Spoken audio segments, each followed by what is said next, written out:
नमस्कार। सबै नेपाली नेदरल्यान्ड्समा बस्नुहुने सम्पूर्ण नेपाली भाषी र नेपाललाई माया गर्ने महानुभावहरूमा हामी आज एउटा विशेष अपिल, विशेष अनुरोध लिएर आएका छौँ।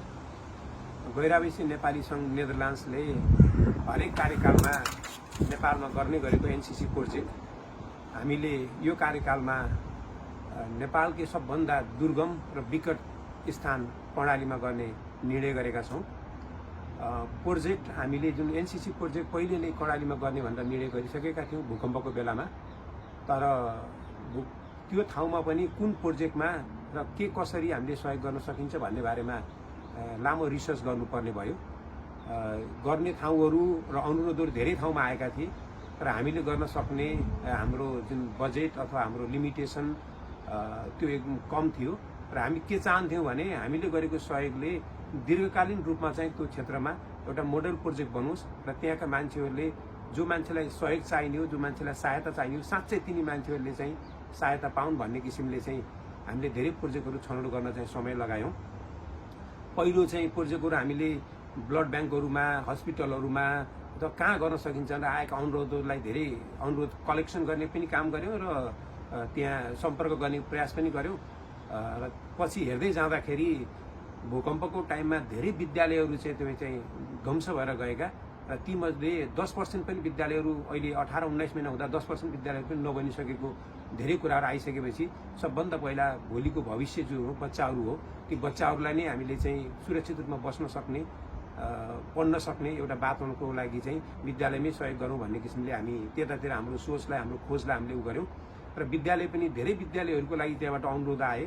अनि हेर्दै गर्ने बेलामा अहिले जुन नेपालमा गाउँबाट धेरै माइग्रेसन भएर सहरतिर बाहिरतिर जाने र विद्यालयहरू बिस्तारै विद्यालयहरू बन्द हुने, विद्यालयहरू मर्ज हुने जुन अहिलेको डरलाग्दो अवस्था छ, त्यो अवस्था नहोस् भनेर हामीले साँच्चै त्यहाँ स्थानीय रूपमा चाहिँ बस्ती भएको र बस्ती बस्न सक्ने र हामीले बनाएको विद्यालयमा विद्यार्थीले लामो समय पढ्न सक्ने त्यो विद्यालयहरू छनौट गर्दै जाँदाखेरि त्यो क्राइटेरिया बनायौँ। र त्यहाँ पनि कस्तो खाले विद्यालय भने जहाँ चाहिँ तपाईँ चाहिँ स्थानीय सरकारको अथवा एनजिओहरूको अथवा केन्द्रीय सरकारको जहाँ ध्यान पुगेको छैन र त्यहाँको पहुँच पुगेको छैन, त्यो ठाउँलाई हामीले चाहिँ तपाईँ ध्यान दिउँ भन्ने किसिमले हेर्दै जाने बेलामा कर्णालीको जुन नलगाड नगरपालिका हो, जाजरकोटको नलगाड नगरपालिकाको काप्रा भन्ने ठाउँमा एउटा एकदम अति नै विकट र अति नै एकदम गरिब बस्ती जहाँ चाहिँ विद्यार्थीको सङ्ख्या चाहिँ तपाईँ एकदम राम्रो भएको र त्यहाँको भौतिक सुविधा चाहिँ अवस्था चाहिँ एकदम नाजुक भएको र त्यहाँ बन्न सक्ने सम्भावना पनि नभएको भन्ने किसिमले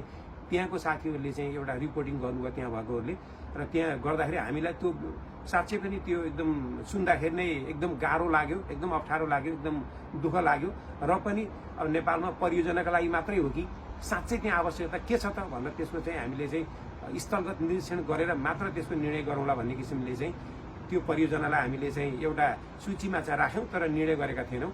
र त्यसै प्रसङ्गमा चाहिँ हाम्रो चाहिँ गैरावेशी नेपाली सङ्घ नेदरल्यान्ड्सको कोषाध्यक्षज्यू नेपालमा जानुभएको थियो र उहाँले जसरी पनि त्यहाँ गएर त्यो स्थलगत निरीक्षण गरेर आउनुहोस् भनेर उहाँलाई अनुरोध गरेपछि उहाँ चाहिँ तपाईँ चाहिँ आफ्नो त्यो स्थलगत निरीक्षणको लागि जानुभयो। र हामीले जुन सुनेको कुरा थियो, जुन बुझेको कुरा थियो र उहाँले भनेको अवस्था झन् चाहिँ तपाईँ डर लाग्दो, एकदम कायल लाग्दो अवस्था उहाँले लिएर आउनुभयो। र त्यहाँ उहाँ चाहिँ तपाईँ चाहिँ कर्णालीसम्म पुग्दाखेरि कसरी पुग्नुभयो, त्यहाँ के देख्नुभयो र त्यहाँको चाहिँ तपाईँ चाहिँ आवश्यकता हामीले यो प्रोजेक्ट नै किन छनौट गऱ्यौँ भन्ने बारेमा चाहिँ हाम्रो कमलजीले तपाईँलाई बताउनुहुन्छ। र मैले कमलजीलाई चाहिँ केही शब्द भन्नको लागि अनुरोध गरेँ। नमस्कार सबै नेपाली दाजुभाइ दिदीबहिनीहरूलाई। मेरो नेपाल जाने भ्रमण सानो कामले गर्दाखेरि भ्रमण जुटेको थियो। नेपाल जाने अवसरमा हाम्रो अध्यक्षज्यूले कर्णालीको बारेमा कुरा गर्नुभएको थियो। त्यहाँसम्म जाएर निरीक्षण गर्नु पर्यो, के रहेछ भन्ने, त्यहाँको संरचनाहरू कस्तो छ, के छ भन्ने कुरा गर्नुभयो। म खास मेरो घर बुटोल भएको हुनाले म बुटोलबाट यहाँसम्म जानलाई पनि निकै टाढा, यो अलिकता त्यो ट्राभल्सको लागि धेरै गाह्रो चाहिँ ठाउँ रहेछ। जाजरकोट भनेको त म कहिले नगएको ठाउँ, मेरो क्षेत्रभन्दा कहाँ बाहिरको कुरो भयो। त्यही पनि उहाँहरूको सल्लाह, सबैको सल्लाहले गर्दाखेरि के रहेछ बुझौँ न भनेर म त्यसको लागि बुटोलबाट कोवलपुरसम्म नाइट गाडीमा गएँ। कोवलपुर गएर होटलमा बसेर त्यो रात बसिएर अर्को दिन बिहान 2 बजी त्यस्तो हामीलाई सहयोग गर्ने साथी हुनुहुन्थ्यो, एकजना मेरो काठमाडौँबाट जानुभएको थियो साथी, उहाँको होम छ। चाइल्ड होम छ, उहाँलाई मैले रिक्वेस्ट गरेर उहाँलाई भेट गएको थिएँ। त्यसपछि उहाँ हामीसँग जोडिनु भयो चित्र शर्मा, उहाँ पनि काठमाडौँ हुनुहुन्थ्यो। त्यो म गएको थाहा पाएपछि उहाँ पनि कोलपुरै आउनु भयो राति राखेर। हामी 2 बजे राति त्यहाँबाट गाडी रिजर्भ गरेर त्यो नलघाट त्यो गाविस नलघाट नगरपालिकादेखि काप्रा भन्ने ठाउँमा जानलाई अझै 2-3 घन्टा 3 घन्टै लाग्दैछ उतापट्टि। त्यति बिकट रहेछ ठाउँ कि बाटो घाटो त्यो हेर्दाखेरि त तपाईँको त्यसै अब त्यो एकदम दुर्गम ठाउँ भएको हुनाले बाटोहरू त्यसै अप्ठ्यारै छ। तर पनि त्यो गाउँमा पुग्दाखेरिको वातावरण देख्दाखेरि त हामीले नरुने एउटा आँसु नखाने ठाउँै देखिएन कि त्यो बाटो मान्छे कसरी त्यहाँ बस्दो रहेछ, कस्तो किसिमको बस्दो रहेछ, त्यहाँको अवस्था कस्तो रहेछ, भौगोलिक त्यहाँको कस्तो रहेछ, भूगोल त्यहाँको कस्तो रहेछ। एकदमै तपाईँको भूकम्प 2023 सालमा भूकम्पले तपाईँको क्षतिग्रस्त बनाइसकेपछि त्यहाँको हेड सर हाम्रो हरिश नेपाली सरले धेरै ठाउँ पहल गर्नुभएछ। धेरै ठाउँ पहल गर्दाखेरि पनि कुनै संस्थाले पनि हेल्प गर्नु नगरेको र कुनै स्थानीय सरकारले पनि हेल्प नगरेको हुनाले उहाँ एकदम दुखित भएर अब स्कुल बन्दै गर्नुपर्छ भन्ने लाग्नुभएछ। त्यसपछि उहाँले एउटा फेसबुक मार्फत मेसेन्जर मार्फतमा एउटा केही लेखेर स्ट्याटस लेखेर हाल्दाखेरि तपाईँको हाम्रो सर यो चित्र सरले त्यो कुराहरू थाहा पाउनु भएछ। पाएपछि चित्र सरले पनि त्यसलाई त्यो बारेमा यो बेल्जियमको एनआरएलले पनि त्यहाँ एउटा प्रोजेक्ट गर्नुभएको रहेछ चित्र सर मार्फतबाट। त्यो मार्फतले चित्र सरले त्यो माध्यमबाट चित्र सरले उहाँलाई कन्ट्याक्ट गरेर सबै कुरा बुझेपछि फेरि हामीलाई यतापट्टि बेल्जियमको माथाबाट पनि यहाँ हामी जोडिनु पुगेको रहेछ, हाम्रो अध्यक्षज्यू जोडिनु भएछ। त्यसबाट त्यहाँ पुगेर देख्दाखेरिको अवस्था देख्दाखेरि त्यहाँ स्कुल पनि छैन, त्यहाँको विद्यार्थीहरू 80% विद्यार्थीहरू दलित बस्ती रहेछ, ठुलो एउटा गरिब, साह्रै गरिब भन्नाले पनि साह्रै गरिब। त्यस्तो गरिबी त मैले देखेको पनि थिइनँ।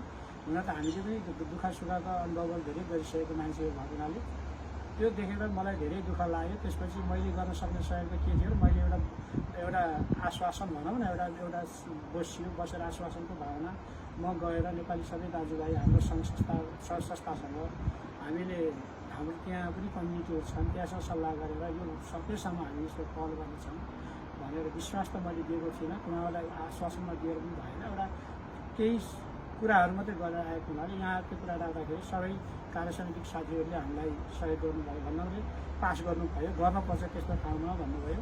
हुन पनि धर्मै कमाउने भने त्यस्तो ठाउँमै गर्नुपर्छ जस्तो मलाई पनि महसुस भएको थियो। त्यस्तो कि जहाँ मान्छेले खानालाई पनि समस्या छ, त्यहाँका बच्चाहरूको एउटा लुगा कपडाको अवस्था त्यस्तै छ, त्यहाँको अब पढ्ने वातावरणै छैन, त्यहाँको स्थिति देख्दाखेरि र अहिले हामीले त्यो प्रोजेक्ट गर्न खोजिरहेका छौँ। खोज्दाखेरि अब हामीलाई चाहिने रकम त उहाँहरूले पानी पनि छैन, बाटो छैन, सबै कुरो गरेर हामीलाई टोटल म्यासेज गर्नुभयो 1 करोड समथिङको कुरा गर्नुभएको थियो।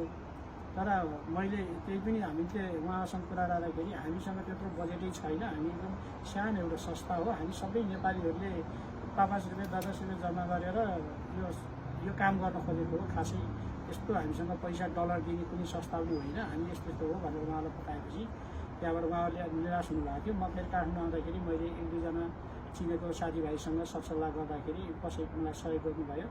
त्यसपछि मैले एकजना साथीलाई भेटेँ, जेबी विश्वकर्मा भन्ने दलित फेडरेसनका अध्यक्ष हुनुहुन्छ उहाँलाई पनि मैले एउटा अर्कै साथी एउटा नाम नलिउँ उहाँलाई अब नेता हुनुहुन्छ, नेपाली काङ्ग्रेसका ठुलै नेता हुनुहुन्छ।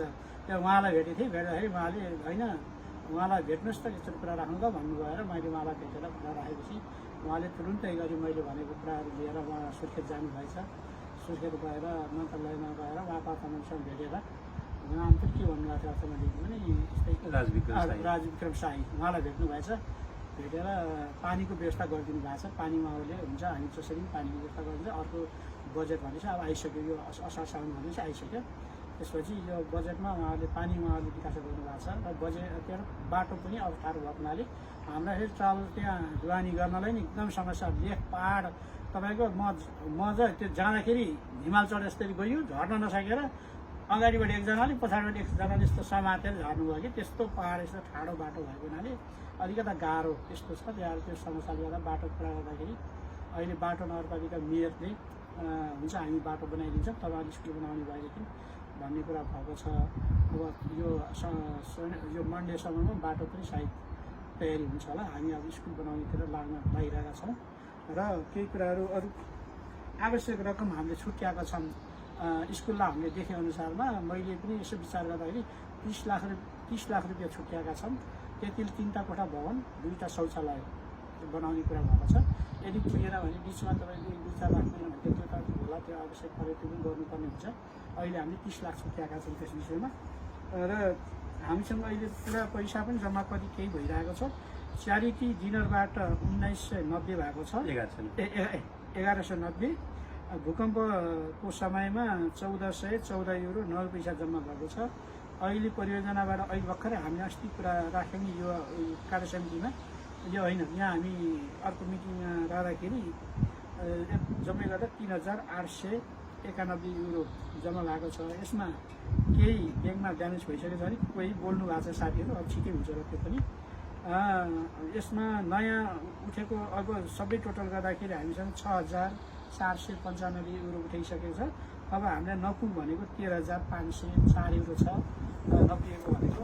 अब यसमा सबै साथीभाइ दाजुभाइ दिदीबहिनीहरूले थोरै गरेर भए पनि सबैले सहयोग गरिदिनु भयो भने अवश्य पनि यो प्रोजेक्ट सफल हुनेछ र त्यहाँका गरिब बस्ती गरिब बालबच्चाहरूले पढ्ने वातावरण जोड्नेछ।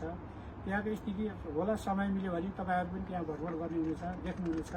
यस्तो अवस्था देखेर अझै पनि मलाई त कता त्यो दुःख लाग्छ। आफूले खाँदाखेरि पनि कता सम्झना आउँछ कि ओहो त्यहाँ पनि यस्तो छ है त्यस्तो भन्ने लाग्छ। हुन त व्यक्तिगत तरिकाले पनि अब कसैले सहयोग गर्नु होला, अब कसैले अब हामीले संस्थाबाट के होला कसै के होला कसरी गर्ने हो, तपाईँहरूको सल्लाह राय पाएँ भने अझै सजिलो हुने थियो भन्ने आशा राख्दछु। धन्यवाद। Thank you Kamalji. अब कमलजीले त्यहाँको अवस्था भनिसक्नुभयो। तपाईँहरूले पक्कै पनि त्यो रियल्ली त्यहाँको अवस्था के छ भनेर चाहिँ त्यहाँ रियलाइज होस् र होला भन्ने किसिमले नै हामीले खासै यो भिडियो रेकर्ड गर्न खोजेको।